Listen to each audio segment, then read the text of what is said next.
તો વરસાદની આગાહીને પગલે હવે ગરબા આયોજકો અને ખેલૈયાઓ માટે મોટા સમાચાર સામે આવ્યા છે। હવામાન વિભાગે વરસાદની આગાહી કરી છે। નવરાત્રીમાં 3 દિવસથી વરસાદ વરસતા ગરબાના ગ્રાઉન્ડ પર પણ વરસાદી પાણી ભરાયેલા જોવા મળ્યા। વરસાદને કારણે ગરબાના ગ્રાઉન્ડમાંથી નથી હજી પણ લેવલિંગ થયું। નવરાત્રી દરમિયાન પણ વરસાદની આગાહીને લઈ ખેડૂતોની સાથે ગરબા આયોજકો પણ ચિંતામાં છે। શરૂઆતના 3 દિવસમાં વરસાદની આગાહી કરાઈ છે। નવરાત્રી નજીક આવી રહી છે એમ ખેલૈયાઓમાં ઉત્સાહ વધી રહ્યો છે, પરંતુ છેલ્લા 2-3 દિવસથી બદલાયેલા વાતાવરણ અને હવામાન નિષ્ણાંતોના અનુમાનથી ખેલૈયાઓમાં ચિંતા પણ વધી છે। ન માત્ર ખેલૈયાઓ પરંતુ જે ગરબાના આયોજકો છે તેનામાં પણ ચિંતાનો વધારો થયો છે। કારણ એ છે કે હવામાન નિષ્ણાંતોનું કહેવું છે કે હજુ આગામી 2-3 દિવસ તોફાની વરસાદ ગુજરાતના કેટલાક વિસ્તારની અંદર પડી શકે છે, જેને લઈ અને આયોજકોમાં ચિંતા વધી છે। આપને દ્રશ્યો બતાવવાનો પ્રયાસ કરી રહ્યા છીએ।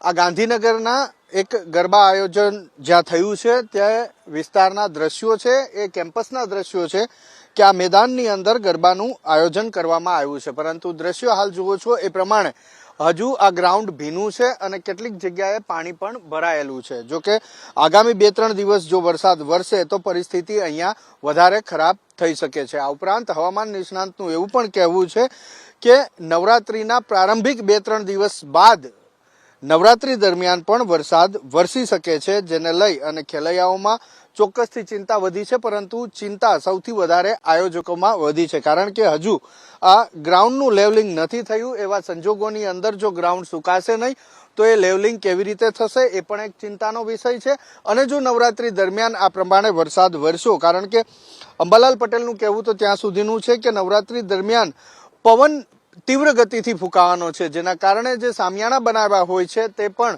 ઉડવાની શક્યતા હોય છે અને નુકસાન થવાની શક્યતા હોય છે। સાથે જ જો આવું કંઈ થાય નવરાત્રી દરમિયાન અથવા તો રાત્રિના પહેલાના સમયે તો એ રાત્રે ગરબા રમવા ઉપર પ્રશ્નાર્થ પણ ઊભો થઈ જાય છે। તો આ પ્રમાણેનું વાતાવરણ છે, આ પ્રમાણે ગ્રાઉન્ડની પરિસ્થિતિ છે। એવા સંજોગોમાં હજુ પણ વરસાદ આવવાની અને નવરાત્રી દરમિયાન પણ ભારે પવન સાથે વરસાદ આવવાની જે આગાહી હવામાન નિષ્ણાંતો દ્વારા કરવામાં આવી છે, તેના કારણે ખાસ ગરબા આયોજકો અને ખેલૈયાઓમાં ચિંતા વધી છે।